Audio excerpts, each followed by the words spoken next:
Now, a court in Sweden has sentenced a Kurdish man to 4.5 years in jail for attempting to finance the Kurdish militant group, the PKK. The court also ruled that the man must be deported from Sweden. While the case has been keenly watched in Turkey, which has fought the PKK on and off since the 1980s. Ankara has opposed Sweden's application to join NATO, accusing Sweden of not doing enough to fight groups it regards as terrorists. Well, Sweden introduced tougher anti-terrorism laws last month. Well, Anna Wieslander is of the Atlantic Council and gave us more on the political background to this case. Well, this is part of the Turkish agreement on inviting Sweden to NATO. We have worked, Sweden, Finland and Turkey, and having a stronger legislation on terrorism, also being able to address PKK in Sweden harder, has been part of that work. So this court rule comes very timely, also as there is a meeting today at NATO where Sweden, Finland and Turkey also assess progress that has been made in this regard, a key issue for Turkey in allowing Sweden into the alliance. As you said, Sweden tightening its anti-terrorism legislation, but Turkey has accused Sweden of being a, quote, haven for terrorists, especially, it says, members of the PKK. So it's been asking for this extradition. Does Turkey really believe that Sweden is a haven for terrorists?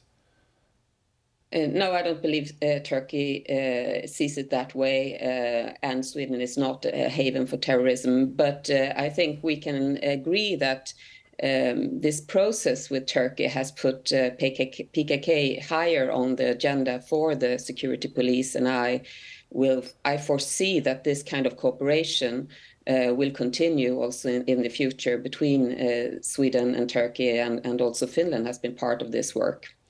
We know that accession to NATO requires a unanimous vote by members. Is Turkey using this simply as a bargaining chip to get what it wants from the alliance? Well, there is certainly talk about that, and we all know that Turkey is very interested in purchasing F-16s from the United States, and that has been discussed. The Biden administration has given basically a green light for that, but there is opposition in Congress, and we know from reporting that there has been a lot of work.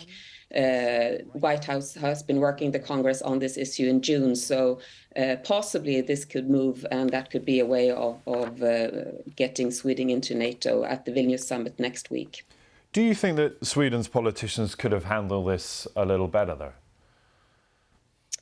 Well, it's a difficult question. I think that Sweden has been very keen on working with Turkey and then Finland within this trilateral movement, and Turkey has been also putting in new things into the memorandum work, which has made it more difficult to really assess what it is that Turkey wants. And if it's a bigger game also involving F-16s or other things that Turkey wants, then Sweden cannot handle this alone. It has to be a question for the whole of the alliance to get this enlargement realized.